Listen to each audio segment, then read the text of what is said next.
Greetings po mga kapatid, welcome back to my channel. Maraming salamat po sa Diyos at meron naman po tayong pagkakataon para makapag-vlog. Mga kapatid, meron po tayo ngayong Toyota Corolla dito, 2E engine. Papatono siya. Chinek ko, naka-off yung kanyang ignition timing, nasa 30 degrees. Pinihit ko yung distributor, sinagad ko na. Ayan, sagad na oh. Dati kasi naka 30 degrees yan. Naka ganon, ngayon. Yan, sinagad ko ng ganyan. Ang problema mga kapatid, sagad na yung adjust ng distributor, pero ignition timing niya nasa mga 15 degrees. Ayan o. Kaya magnify ko. Sino kung mamamagnify ko? Ayan, makita mo.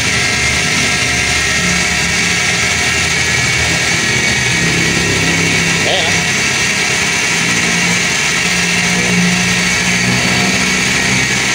Ayan, magandang view.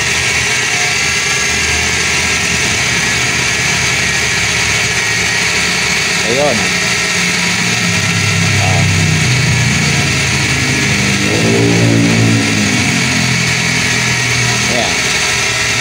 Ayan. Ayan.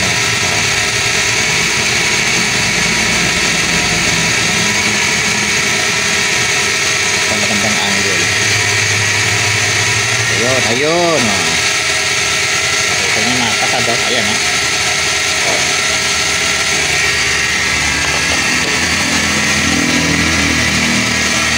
Tambayin sa natin yan. Ito yung takip natin. Ito yung 10 degrees. Nandito siya eh.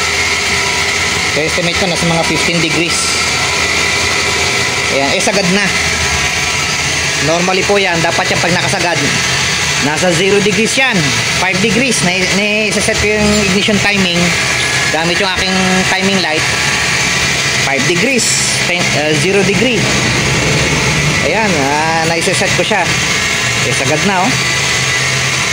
Yan, yan ang ayusin natin.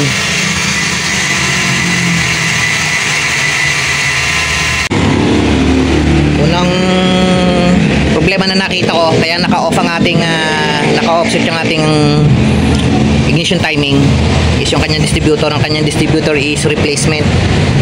Normal na sa ano yan, kaya lang sobrang naman 15 degrees. Kailangan nyo umabot man lang ng 10 degrees to. Yeah. Another na problema niya is itong kanyang vacuum advancer. Yung vacuum advancer niya replacement na din na ni-repair. Kaso mo yung pinaka arm niya na humihila sa pulser para mag-advance yung ignition timing is napakahaba. Kaya pag kinasam mo yan, ayun, nangyayari. Na-advance yung timing. Kaya hindi mo na may sagad ignition timing. Tsaka pangatlong dahilan yan, baka naka-off yung timing ng kanyang camshaft pulley. Naka-off camshaft pulley.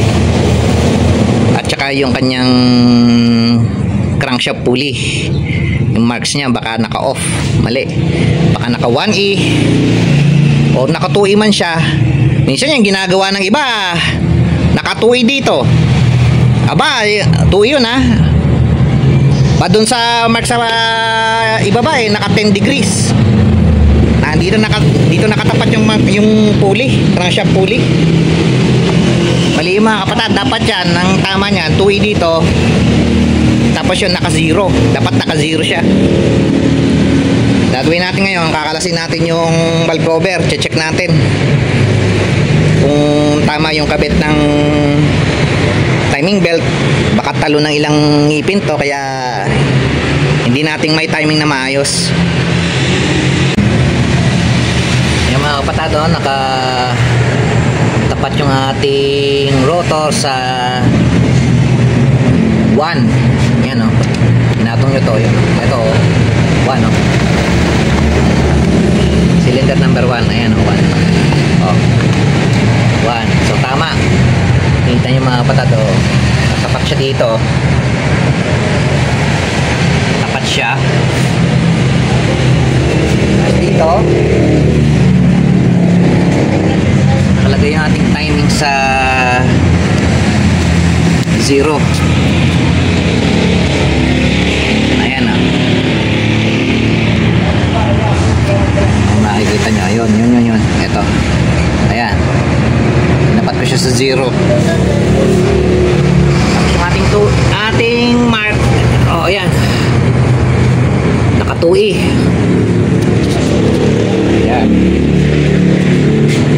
Kaya mga kapatid, ang problema natin nandito sa distributor.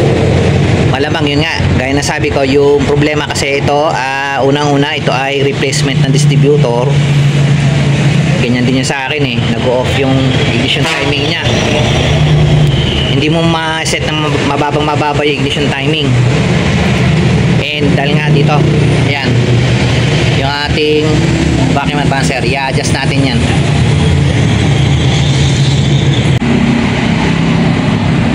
Ito na po mga kapatid yung distributor, nakalas ko na. Upon inspection, ayan nga, itong distributor na to is replacement. And replacement din yung ating vacuum advancer. Ang gagawin natin mga kapatid is kakalasin natin to, itong vacuum advancer, tatanggalin natin yung washer. Ayan yung washer na yan. Tapos kailangan mailapat natin, mailapat natin ng maayos itong ating vacuum advancer. Yan, kakalasin na natin to. Ito palang vacuum advancer ni sir ay sa original na Denso. Ayan, na repaired pala to. Ayan, kinumpare ko dito sa aking isa pa na vacuum advancer. Ayan, kung makikita nyo, ano siya, ayan ah, pantay siya, pantay. Ayan, same yung ano nya. Compare mo dito sa isa sa mga replacement. Ito replacement na, nakita nyo naman yung kulay nyo, latang lata lang talaga. Ayan o, mapapansin nyo, mas mahaba yung arm nya. Ayan, mahaba siya mga kapatid, mas mahaba ito.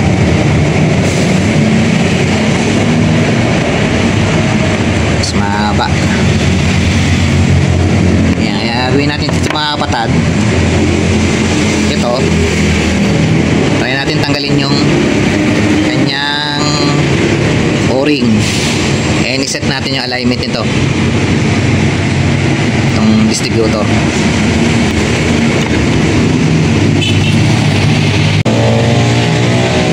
Yan mga kapatid, na tanggal ko na. Parang washer na ano to eh, parang plastic. Ito na mga kapatid oh. Ayan ah. Ang problema naman natin ngayon, ayan, di nilapat na natin yan. Awang siya dati eh. Yan, nakaganyan oh. Problema natin, ayan, pag ayan, nailapat na natin, naka-off yung kanyang ano naman, butas. Kaya gagamit tayo ng Dremel tool, lalaki natin ng konti para may pasok natin yung screw.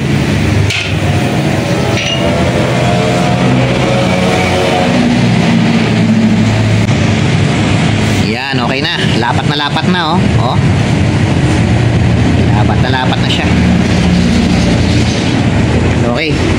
Salpak na natin to. Tingnan natin kung may set na natin sa 10 degrees yung ignition timing ng sasakyan.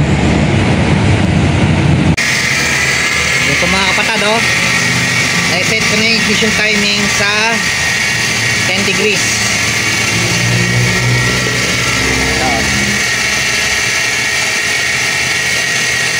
Ayan oh, mga kapatid oh. Ayan mga kapatid, okay na. after ko umaandar na yung ating makina, kinabit ko na yung ating distributor. O, tama nga yung hinala ko. Eto, naiset ko na yan sa 10 degrees before top dead center. And then nang nilagyan ko ng manifold vacuum balancer, umabot siya na mga 25 degrees. 25 degrees kasi yun nga, ano na to, repaired na yung kanyang vacuum balancer. Mostly ano yan, mga 20 degrees lang yan. Ayan, sana may natutunan po kayo mga kapatid sa aking video for today. Ito po si Kuya Michael saying maraming salamat po. Maraming salamat sa Diyos.